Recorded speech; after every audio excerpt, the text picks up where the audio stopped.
Boom! What's going on, everybody? I'm Logan, the 64th Gear Jammer Skeele, and this is Toy Talk.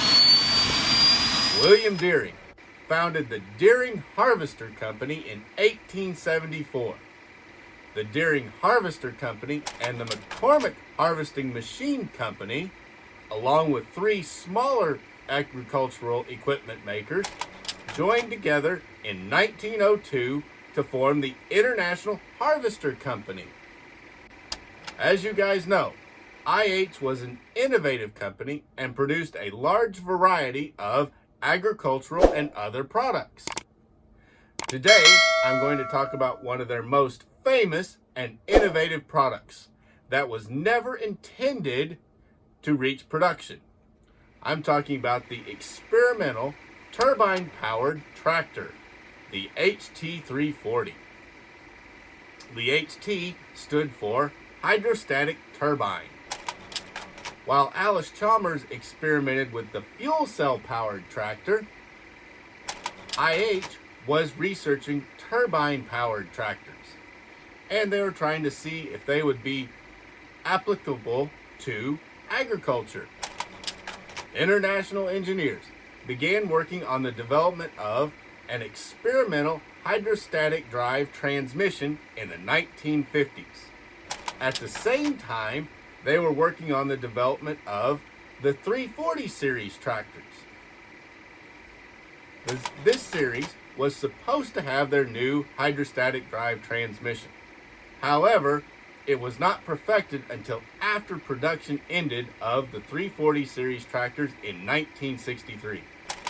A side note, the hydrostatic transmission finally came on the market in 1967 when it was introduced in the IH 656 Hydro, and it became an optional transmission for many years to come. The 1950s and the 1960s were the age of jet engines and jet airplanes, and IH became really interested in jet turbines. The IH R&D group wanted in on the development action, so they suggested to the engineers that they test the new experimental hydrostatic drive transmission using a small jet turbine engine from IH Corporation's subsidiary, the Solar Aircraft Company. This was just simply to see if the hydrostatic transmission would work. Well, guess what? It did. And in 1961, the HT340 turbine-powered tractor was the result of this.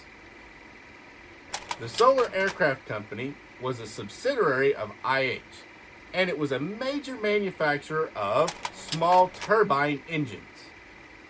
Solar developed a small jet engine to power the new space-age looking experimental HT340 tractor. The tractor was way ahead of its time. It resembled a car far more than it resembled a tractor, and it didn't sound like any tractor that had been made before or since. The HT340 tractor made its first appearance for the public to view in July of 1961 in Lincoln, Nebraska, and this was at the University of Nebraska's 10th annual Tractor Day. The tractor proved to be a big hit with the viewers, and IH received praise for their innovation and their design from the Tractor Day attendees. Unfortunately, on the way back to the IH R&D facility, it was involved in a traffic accident. This accident damaged the HT340 extensively, and after a brief stay at the IH emergency room, the 340 had its repairs completed, and it returned to the circuit where it was shown off some more events throughout the rest of 1961. Over the following winter, the HT340 underwent major repairs, and it got some great modifications too at the time. Once that was completed, the HT340 tractor, now known as the HT341 tractor, was again shown to the public. The modifications included a 3-point hitch this time, a stabilized steering, larger tires, rear lights, enhanced controls, a new fuel filtering system, and a brand new color scheme. The HT340 was blue and white, while the new HT341 was red and white. And it was showed off as the HT341 in 1962. SpecCast, just a few years ago, made replicas of both the International HT340 and the International HT341. They made them in 1/16 scale out of resin. SpecCast made these two beautiful 1/16 scale replicas of the International HT340 and the International HT341 in resin. They are 1/16 scale and they're very limited models. They made them in resin because that's the only way they could do it economically for the consumer. Now, both of these feature exactly the same, which means they're not entirely perfect, but they're close enough to represent each tractor. You can see the molded fiberglass body around it, the beautiful blue and white paint scheme here. On the top of the hood, you can see the jet exhaust. And in the front here, you can actually see the air intake along with the IH logo. Underneath, you can see the hydraulic lines for the steering. It's got the standard 340 front axle on it, which was for the 340 tractors that they were already producing. Turning him to the back, you can see the hydraulic motors on the hydrostatic transmission, and you can see the solid block. There's not a whole lot of detail to show because most of the really cool parts of this tractor are underneath, but they still replicated them very well. They gave a nice full detailed dashboard. They put the front lights. These models do not have, well, they do have the rear lights that was not on the 340. They also have the 3-point hitch, which was not on the 340. They were only on the 341. But they use the same tooling for both for cost savings. It's got the lights in the fenders and then the fuel tank around the seat. And the seat is molded into that fuel tank. They went to a lot of design to make this tractor. It's really a shame that this design didn't actually make it onto the market.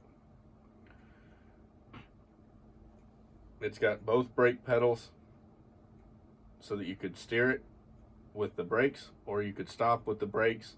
And it's also got your steering wheel, your levers, and your full detailed dashboard. Then we come over here to the HT341. Again, all the same details. But if you'll notice, it's got the 3-point hitch and the rear lights. That's the way the 341 was made. It was supposed to have those, which were not on the 340.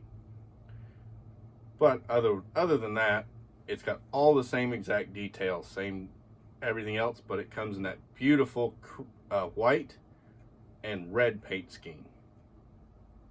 This would be more traditional for IH, but the blue still is pretty sharp.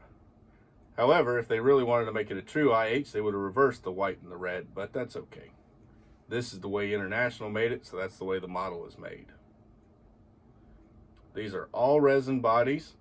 The wheels and the tires are also resin pieces. They're not rubber on plastic. They're made specifically for this tooling and they weren't used again. You can also note that the two tractors have different wheels. The blue version, the HT340, has wheel weights on the front and it looks like a heavier wheel turned outward on the rear, whereas it's got the wheel turned inward on the HT341 and it doesn't have front wheel weights. SpecCast, they did a really nice job making these two models, and they're a real standout in a collection. In the 1960s, tractor manufacturers had begun experimenting with the use of fiberglass instead of sheet metal.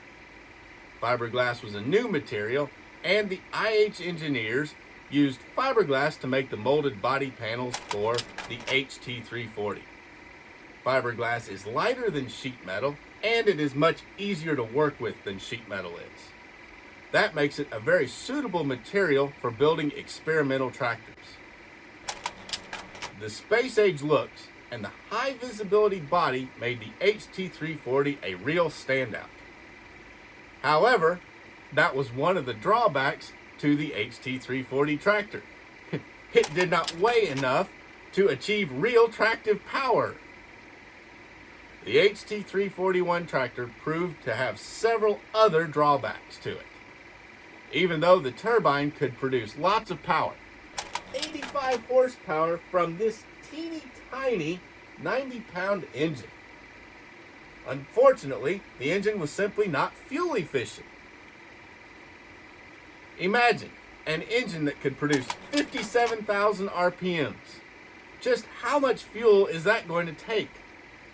Also, jet engines need lots of filtered air.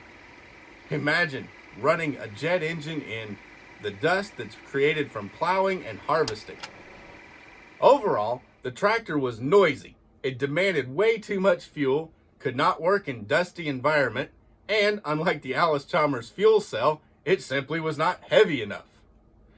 Despite all the drawbacks, the concept of using a turbine engine to power a farm tractor did work. The HT340, it set 2 records. The first one being it was the first jet turbine powered tractor. And the second being it was the first tractor to employ a hydrostatic transmission. International never put the HT340 or 341 into production. However, they never intended to. But you can still see this tractor today because the generosity of International Harvester, they donated the tractor to the Smithsonian Institution in 1967. And it joined their collection of great artifacts. Occasionally, the Smithsonian will send that tractor out on tour.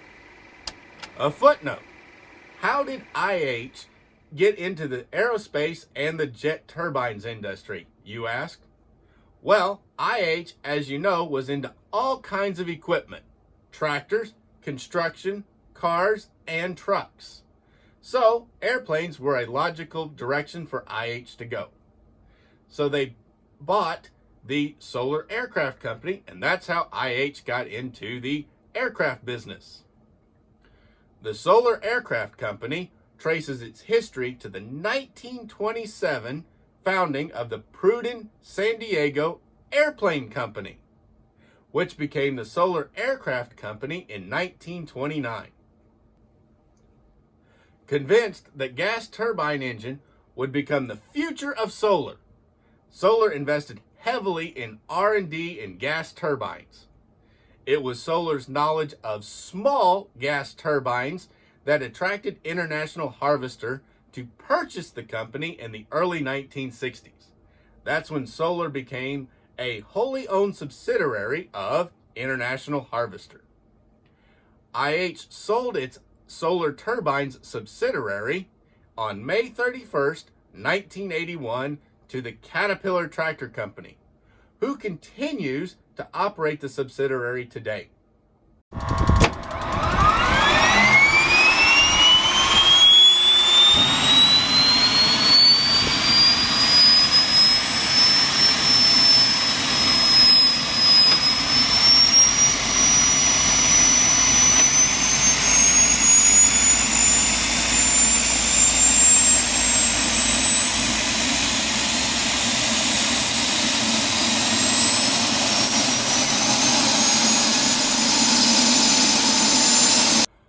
SpecCast made their replicas of the International HT340 and International HT341 out of resin.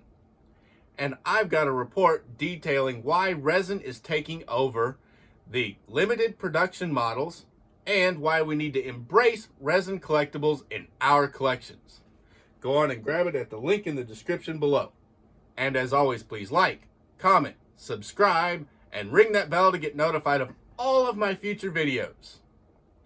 Also, please go on and share this video with your friends on your social media. Thanks for watching. I'm Logan, the 64th Gear Jammer Skeele, and this is Toy Talk.